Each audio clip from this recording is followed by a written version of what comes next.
everyone. Hello. Just keep on eating, but I'd like to give Ronan more time to speak. Well, I think by now you all know a little bit about our guest speaker, Ronan Farrow. So in just a few words, let me say, Ronan most recently became known for his articles in the New Yorker on the Weinstein scandal. But before that, all he accomplished before reaching the ripe old age of 30, by the way, he reached that ripe old age yesterday. Happy birthday. Before reaching 30, he was a UNICEF spokesperson for youth while he himself was a teenager. He got a law degree from Yale, worked in the Obama administration, became the host of an MSNBC weekday TV show, and wrote a book, which is due out next year, called War and Peace: The End of Diplomacy and the Decline of American Influence. And oh yes, I almost forgot, he also worked for Secretary of State Hillary Clinton. And I can only imagine what Ronan would be doing now had Hillary won the election. Maybe Ronan will tell us.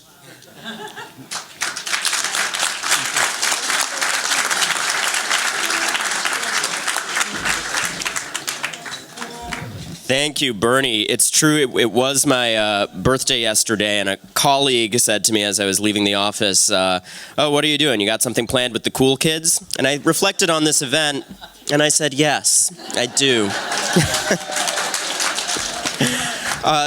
I want to thank every single member here, of course, Clyde, who facilitated this and got me here. Thank you. And, I appreciate everyone who came here today, and I also appreciate the work you all do and have done. We need it now more than ever. So thank you. Thank you, each and every one of you. And it's in the spirit of that gratitude that I want to focus this conversation. I've spent the last few months beset by questions about why it took so long for the Weinstein story to break. More than 20 years, where this was something of an open secret. And much has been said about the systems and the structures in place to keep the secrets of powerful people like Harvey Weinstein. Those are appropriate and important questions. I've actually focused a lot of my follow-on reporting at The New Yorker on those questions about the systems of silence. But there's an equally important flip side to this story and to what I witnessed here. And that is the way in which this profession possesses countervailing structures that stand strong for the truth. And in a time of extraordinary change, as I said, we need those structures more than ever.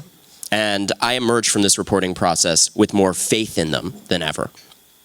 I think that fact, just how strong the profession of journalism is sometimes given short shrift in the public discussions around this story. So right now, if you'll indulge me, I'm not going to get into the struggles that I had getting out this story. You've all been there, struggling to get stories in this public space. I suspect a lot of you have spent a lot of time talking about those struggles in the wake of this particular story. What I'm going to focus on instead, and mostly I just want to talk to you guys and take your questions, but in these brief remarks, is the other side of this, the people and the institutions who, against those forces and those pressures that sought to keep this quiet, really fought for the truth. And why that wasn't just about virtue or courage or putting the public interest first. That was about discipline and standards and strong institutions and lawyers and fact checkers and copy editors and grinding work from all of them. The first force for good that stays with me and that has to be recognized in any discussion of the sexual harassment and assault reporting of this past year is, of course, the sources. I will spend the rest of my life being grateful to every woman who stood up and spoke out against Harvey Weinstein. It was an anguished process for each of them. And it took many months for so many of them. This meant reliving the worst moments of a lifetime. It meant facing career annihilation, and in recent days we've seen directors come forward and actually say point blank, I was asked to blacklist this woman. These are people who were afraid for themselves, afraid for their families, and who acted purely in the public interest, with only the most intangible kinds of upsides for them. This appealed to their senses of justice, and not much else. I was going through my notes recently, and including background and off-the-record conversations, I spoke to more than 300 sources by the end of this process. And boy, that was terrible for my insecurities. No one wanted to get a call from Ronan Farrow by the end of this reporting process. But seriously, in this particular story, that meant hundreds of people who were brave enough to talk in the face of incredible odds. The second force that I got to witness in this story was the cadre of reporters banging their heads against the wall, trying to get this thing out. I have deep, deep admiration for the powerful and tireless work of Megan Twohey and Jodi Kantor at the Times, and Yashar Ali of the Huffington Post, and so many others who have advanced the Weinstein story, and since then, a wider group of stories focused on these issues. So there are these brave reporters working in the present day, but also one of the striking things of my experience this last year was this legacy of reporters who worked on this over the course of more than 20 years. And I and every other reporter on this beat now stood on their shoulders. There was David Carr, who died still wanting to break this story, according to numerous colleagues I spoke to and loved ones of his. And it broke my heart finding in Harvey Weinstein's communications with private investigators, when I obtained those, documents attesting to Weinstein's belief that he had intimidated Carr into not breaking that story. And I don't mean to suggest that David Carr was sitting on, a gold mine of reporting and could have gotten it out. I think there were legitimate journalistic obstacles, and he, like so many others, didn't have the on-the-record sourcing that would have been needed to put that out. But it is very clear that he, like so many others, faced more interference and static than any of us should in reporting an important story.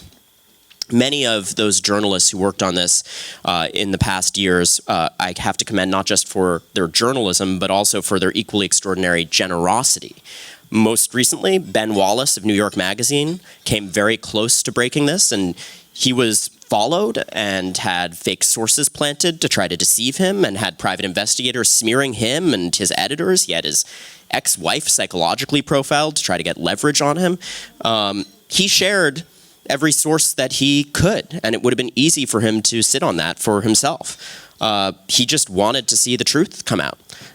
Kim Masters of The Hollywood Reporter worked on this for years and shared as much as she could with me. Ken Oletta, going back 15 years, made important strides working on this story, and he opened up his personal archives to me, helping me to understand at a time when there were so many forces arrayed against this story that I wasn't crazy and this was worth fighting for. He shared all of that without a hint of ego, and he too just wanted what was right for the truth. He also, upon seeing what I had, was one of the people who said clearly, this is important, don't stop, you have to do this. And then when the story needed rescuing, introduced me to David Remnick and brought me over to The New Yorker. And of course, The New Yorker is one of a group of extraordinary publications that also have to be recognized here, who have risen really to this moment and this time when we need the truth so much.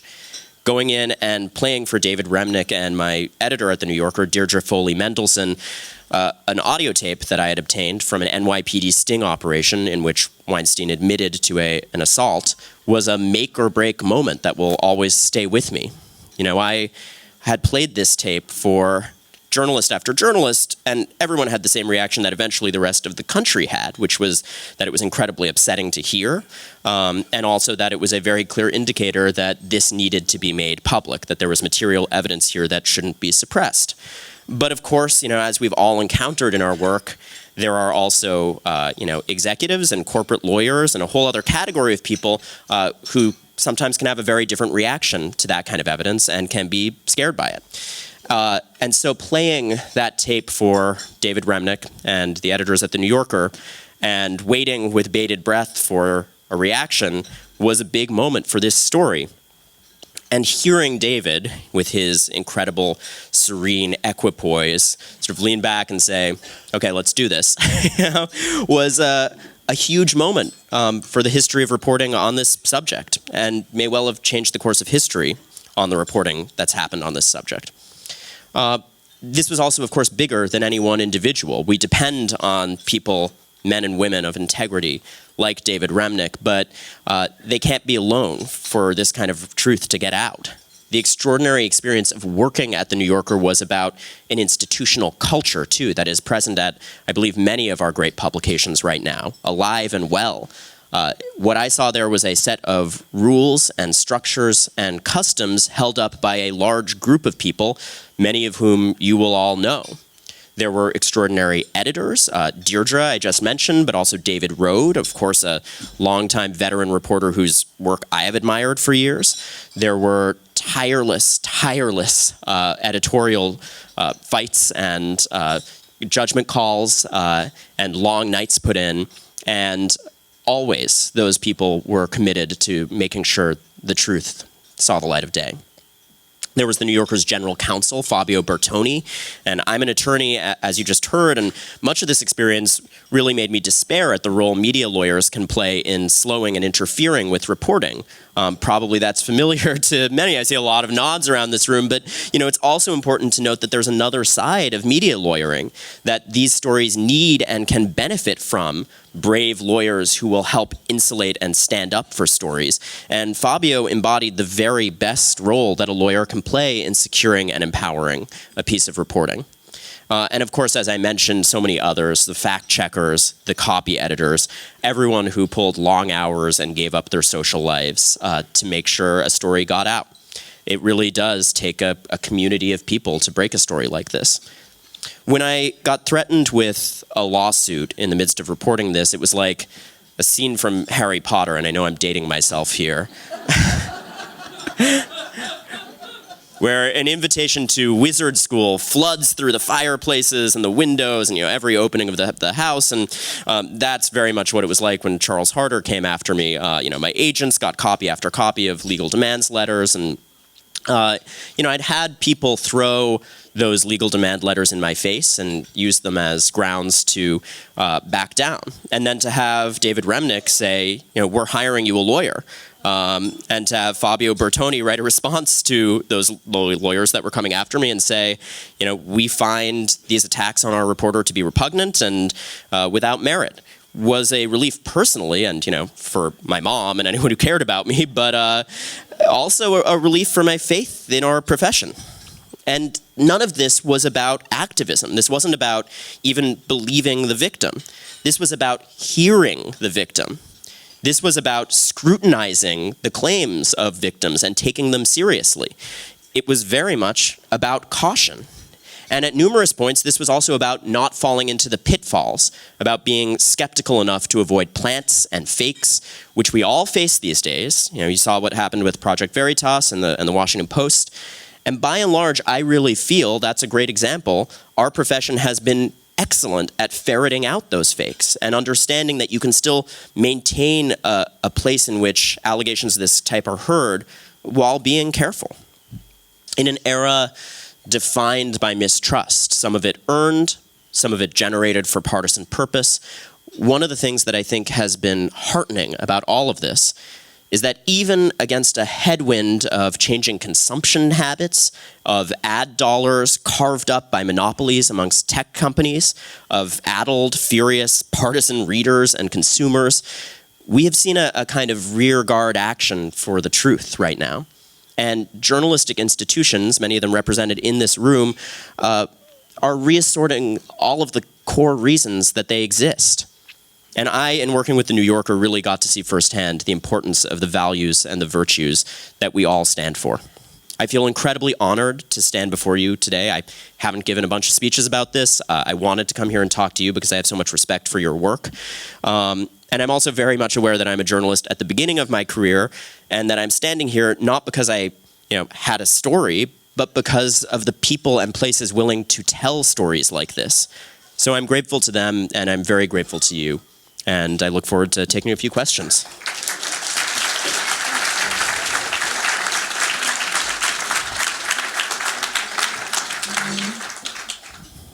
First of all, thank you for wonderful reporting and for bringing this story to the national consciousness. My question is, when NBC passed over the story, do you think it had anything to do with the impending firing of Matt Lauer and a possible environment of harassment institutionally? You know, I think that the questions that have been posed about the mechanics of silence around this story over decades are important. And certainly the way in which media outlets have behaved is a part of that. I have had to, walk something of a tightrope in talking publicly about this story because the reality is accuser after accuser has come forward, and they continue to come forward, and their allegations deserve a moment in the public consciousness all by themselves. And I think that the separate story of what played out at media companies, is one that we can have a fuller conversation about after we've fully processed this white-hot moment of reassessing the underlying issues. And so I've been very careful to not distract from the reporting itself. And I think, it's important that we keep the focus on the accusations themselves for a little bit longer. Ronan, could you talk a little bit about how you got interested in pursuing the story in the first place? And also talk a little bit about the competition that you were facing with the New York Times. I think you were a couple of days apart. So talk a little bit about that as well. I'm so grateful for the fact that there has been a community of reporters, as I said, over the years, working on this story. And this is the kind of set of leads that you stumble into where often one can feel quite alone because there was such a robust machine designed to keep this quiet. And so encountering others who had worked on it and then eventually who were working on it in the present tense was a huge windfall for me, just in terms of my sanity.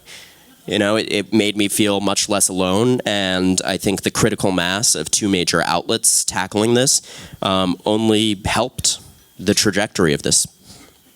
I had been working on, for my Today Show investigative series, I was an NBC News investigative correspondent, and I had been working on a series on sexual harassment in Hollywood. It was actually a series of different topics about kind of the dark side of Hollywood.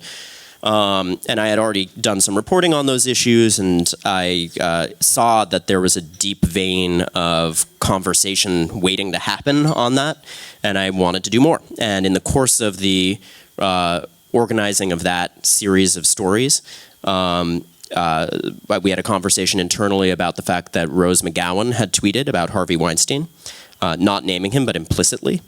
And then I went out and got an interview with Rose McGowan. That was January of this past year. And then from there, it snowballed. She said there were others. I found others. I found that NYPD audio. And it became apparent that this was much bigger than Rose McGowan, than Hollywood, that this was a fundamental issue that needed addressing, and it hadn't been. Ronan, what do you consider to be the most important journalistic lessons from both a management and a reporting standpoint from the work that you've done and the way it was treated? It's a great question. I want to answer it carefully. He asked, what are the most important journalistic lessons from a management standpoint and from any other standpoint? Good management was at the very heart of this thing seeing the light of day. It requires a certain level of courage. It requires, from a management standpoint, a willingness to insulate stories of a certain sensitivity from corporate interference. And I think Remnick at The New Yorker, understood how to navigate that. And, I think we've seen a number of publications where editors championing this body of reporting have understood that.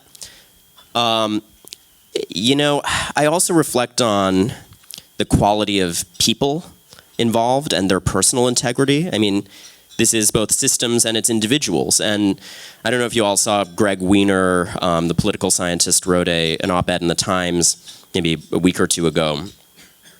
Mostly looking at this in a political context, talking about the rationales being given as, President Trump was urging voters to get behind Roy Moore.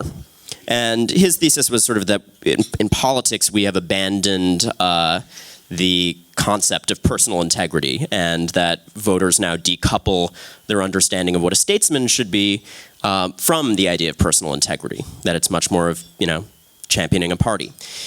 And, he wrote about the perils of that. And I actually have reflected on a similar point in undertaking this reporting, because it really was all about people of integrity. And certainly from a personal standpoint, having an editor like David Rode involved, who is not just a management type, he's an incredible journalist.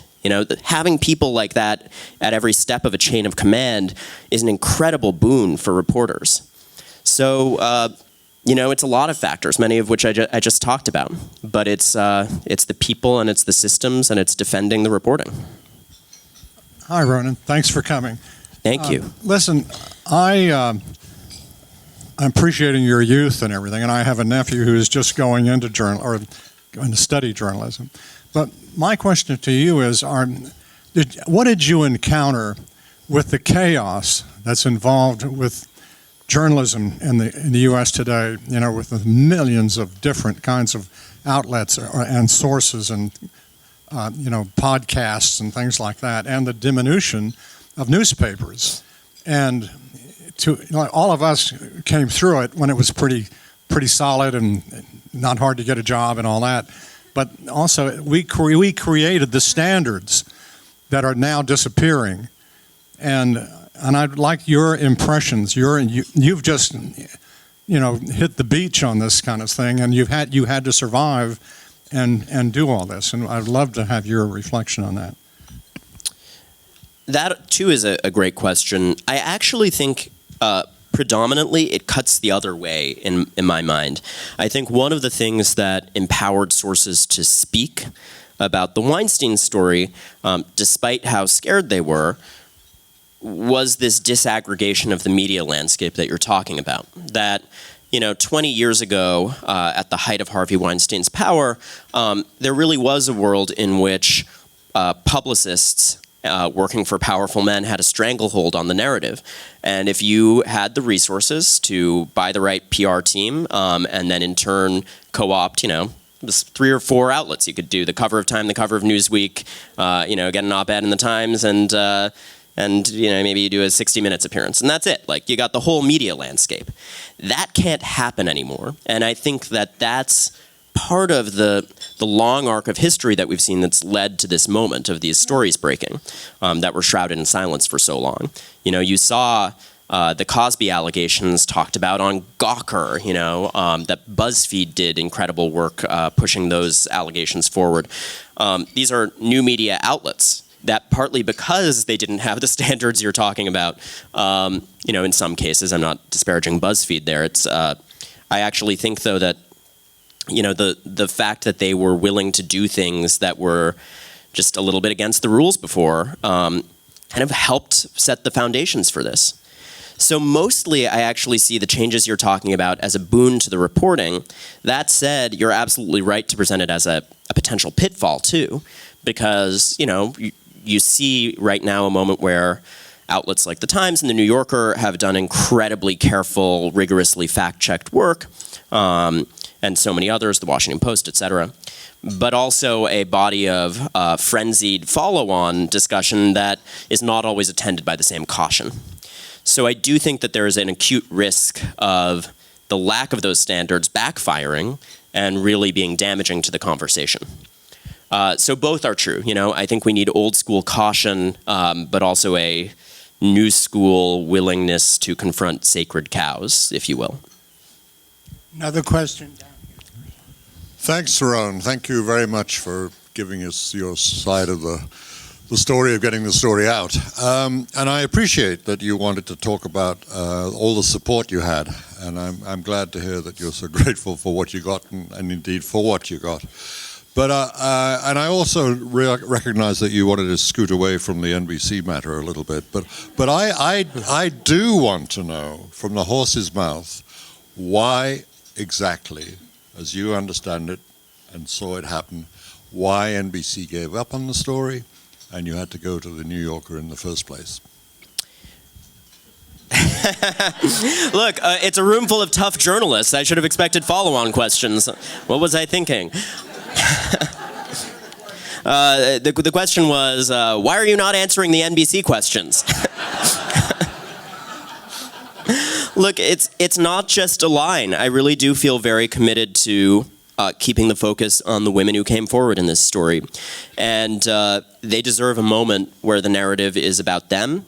And all of you understand the peril of becoming the story and not wanting to become the story. And I think the right thing for the conversation that's happening right now is keeping the focus there. I have to give the next question to Clyde Haberman, who's the one who convinced Ronan to come here today. Thank you. This runs a little bit counter to the thread, but are you concerned at all that some of the suspensions and firings have gone too far or may yet go too far? I'm thinking specifically of WNYC, which has suspended Leonard Lopate and Jonathan Schwartz. Lopate says he hasn't been told what his sin was, and I haven't spoken to Jonathan Schwartz, but I have to somebody close to him, and she says he hasn't been told either, and is frankly, she said, baffled, her words, by it all. To take all that at face value, and it may be untrue, and I'm all in favor of, firings for cause, Lord knows, but we've seen this before in other scandals. Are we at risk of accusations unsubstantiated coming forth now? I don't know anything about the WNYC case, so I can't comment on that. Or perhaps other situations. I think in principle, the answer is absolutely that's a risk that we should all be conscious of. My feeling is, there were decades of silence on this issue. And we are now witnessing, a moment of white-hot anguish as all of that pours out into the public space.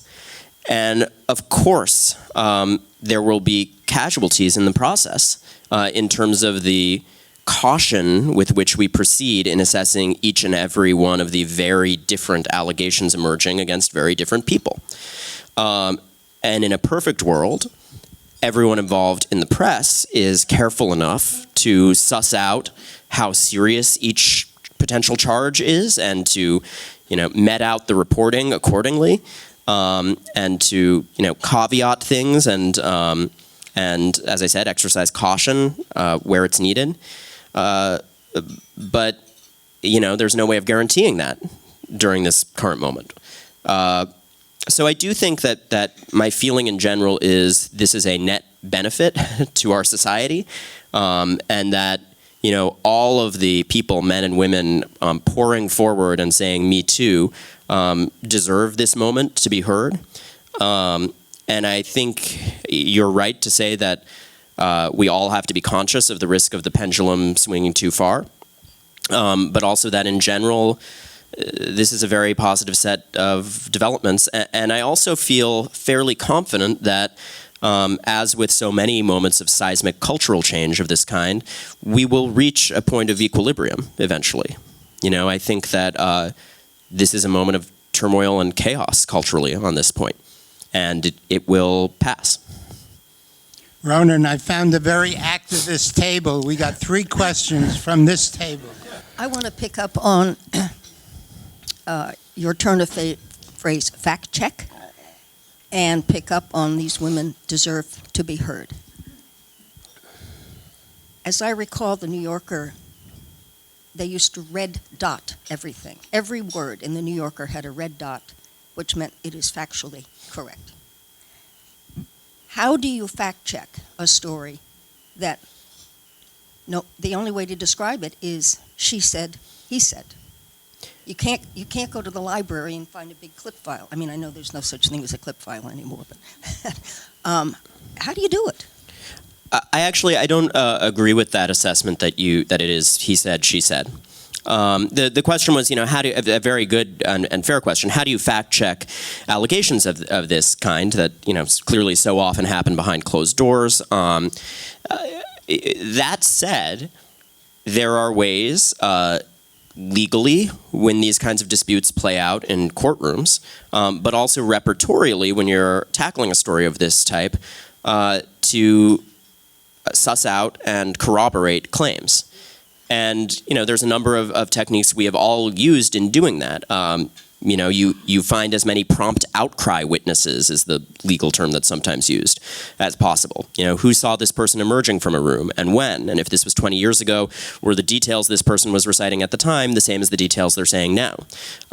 In the Weinstein story, many of these allegations were attended by a large body of documents and communications that revealed that at the very least, allegations had been consistently maintained for years and years. In some cases, people did go to the authorities, and there were records of that. There are lots and lots of ways to corroborate these claims, and it's incumbent on all of us as reporters to reflect the ways in which they were corroborated in the reporting, which, if you look at those New Yorker articles, we were very careful about doing. This is what we know, and this is how we know it. So I think the answer is yes, it's all imperfect. It's something of an art rather than a science, but I am very confident that there is an intellectually rigorous way to appraise claims coming forward. So thank you for your courage. We've heard so many what some would call salacious, but certainly shocking sex acts being talked about so openly. Masturbation in front of women, pushing heads down for men and women alike, sex toys in the closet. As a person who's been on the air talking about sex for many, many years on radio and TV, and gone through waves to the point where Howard Stern has said, why is Dr. Judy able, given the FCC rules, to talk about these things? Why do you think now society and even the law is willing to talk about these things so openly, show them as well, pictures about them? I think the salaciousness, if you will, of this particular story is probably part of what allowed it to command such instant and massive interest. And, that's neither a positive nor a negative. It's just a fact of how our media is laid out and how our society is laid out. But I've been very heartened by the understanding that it is much more than salacious and the seriousness with which the allegations have been regarded. And I think to your point about why now, I think that seriousness was recognized partly as a consequence of several years of a series of allegations emerging about powerful people, Cosby and then Ailes and then on and on and on. So there was more of a body of precedent for this kind of a conversation happening. And I'm profoundly grateful to every single accuser who came forward in each of those cases to make this moment possible. Yeah. To what degree, if at all, did you find that your own personal background was a factor in the willingness of people to speak with you? I can't get inside the heads of other people. You'd have to ask them. I can say that from my perspective, certainly having confronted sexual assault in my own family, which is a long and painful process for any family to deal with. This is an issue no one would like to confront. Gave me an understanding of some, but not all. I think, no individual who hasn't lived through that themselves can truly understand. But it gave me some ability to fathom how difficult it was to speak for each of the sources in the story. And I would hope that gave me a level of sensitivity over many months of working with sources who were in a very difficult place and had to make very difficult decisions. And look, that basically led me to conclude that as frustrating as it could be for the reporting, if someone wasn't ready to go on the record, I couldn't force them. That's a personal decision, and I knew from people in my own life who had gone through those decisions that they had to get there in their own time. And every outlet working on this story has come to different conclusions on that point. And, I don't judge negatively places that decided, no, this is an important enough story that we're gonna run people's names without their permission based on third-party testimony or on documents. I just decided on a personal level, because of that background that you're talking about, that I would have a bright line rule of not naming anyone who didn't want to be named, and that made me sacrifice some pieces of reporting, but I think it was the right call in the end. Ronan, over here. Yeah. When I was a young reporter, much younger than you, I remember a great reporter, my boss, named Wallace Turner, said, "Kid, if you have a great story, write it as many times as you can." So I hope you do that. The question is, so far the story has been largely confined to celebrities. And is the follow-up story the classic political story that the cover-up is worse than the crime? And that the boards of directors and the heads of nonprofit institutions, just to pick one, the Met, Opera, will be held accountable, because otherwise this story that has so much resonance with people who aren't in celebrity industries, because the behavior is similar all the way across the board, will not have the same impact. So I guess my question is, where does the story go in the big way, and holding people responsible for the people who are supposedly overseeing the behavior of all these jerks who got off? I hope where it goes is that we see greater accountability beyond just the reporting. It was always very clear to me that this was, bigger than Hollywood, that this was about the abuse of power in every industry, and that, as you say, there are people who are not famous, who are working in cubicles and on assembly lines and in boardrooms and in every kind of walk of life, that are dealing with a Harvey Weinstein, and are dealing with the same set of factors that can be summoned up by the most powerful people in America to silence allegations against them. So my hope would be that there are systems put in place on the heels of this at companies and in communities around the country. And we're certainly already seeing some moves towards that. Legislation being introduced at a state level in California and in New York to reassess the red lines on where you can and can't use these secret settlements with respect to sexual assault allegations. There's the legislation being introduced at a national level, seeking to end the mandatory signing of non-disclosure agreements for people coming forward with allegations of misconduct within Congress. These are potentially substantive changes. So, I don't know what the future holds, but I certainly am encouraged by the fact that there seems to have been a pretty tangible, real reaction to this. Ronan, I know you have to rush, but we're going to give the last question to our member, Gail Sheehy. Thank you, Gail. Include you in her next book. I hope so. Ronan, you're not only a national treasure for your reporting, the courage and the perspicacity, but for your youth. You represent a new generation, the millennials. And we haven't really heard much about how millennials feel about this whole issue. And I wonder if in talking to your peers and so on, are they very exercised about this issue? And not only for, privileged white people who are working for privileged white companies, but for the kinds of women who are working for the Ford Motor Company on the New York Times today, who've been, dealing with the most gross aspects of this, and they still are. And we haven't really heard from many of them. Some of them must be young, too. Do you hear anything from millennials about this? Absolutely. I mean, I think the anguished reaction to this issue coming to the fore of the national conversation is not limited by age in any way. I think that I've talked to people in their, in their 80s, in their 70s, in their 60s, in their 30s, in their 20s, who share the same feeling, which is, this is something that I've seen. This is something we've all seen. This is in all of our communities. if there is a difference, it's perhaps in the consumption of media and the expectations about the way the media should function. I do think that a newer generation that grew up with those kind of more democratized platforms, for all their pros and considerable cons, has more of an expectation that, the truth will out, and that these systems that for so long have protected the powerful are destined to fail. And we shall see whether that comes to pass.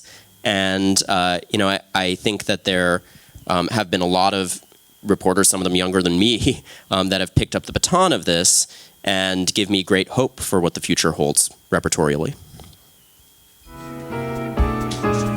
Thank you, everybody. Thank you for all you do. And also, Ronan said he'll be back next year to answer all questions. I'll come back. You can ready your follow-up questions. And thank you, Bernie. Thanks, everybody.